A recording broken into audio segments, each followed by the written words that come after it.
Igal Eesti elanikul on olemas elektrooniline identiteet ehk e-ID.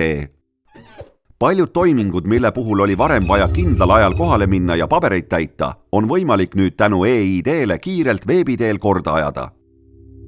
Eestis on 3 suuremat e-ID andmete kandjat: ID-kaart, mobiil-ID ja Smart-ID. Esmane neist on ID-kaart, selleta ei saa aktiveerida mobiil-ID-d ega Smart-ID-d.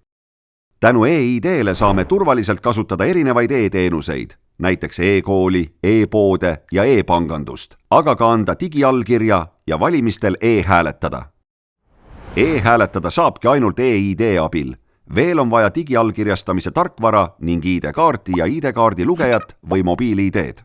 Kõigiks e-ID-ga seotud toiminguteks peab teadma ka oma PIN-koode. PIN-koodid väljastatakse koos ID-kaardi või mobiil-ID-ga.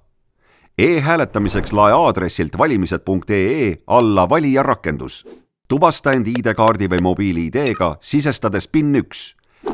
Seejärel vali sobiv kandidaat ning kinnita hääl digiallkirjaga. Selleks tuleb sisestada PIN 2. E-hääletamiseks kulub keskmiselt 2–3 minutit. Paberil hääletamiseks kulub koos jaoskonda minekuga reeglina ligi 30–40 minutit. E-hääletamise ajavõit paberil hääletamise ees on 10-kordne. Rohkem infot e-hääletamise kohta leiad veebilehelt valimised.ee.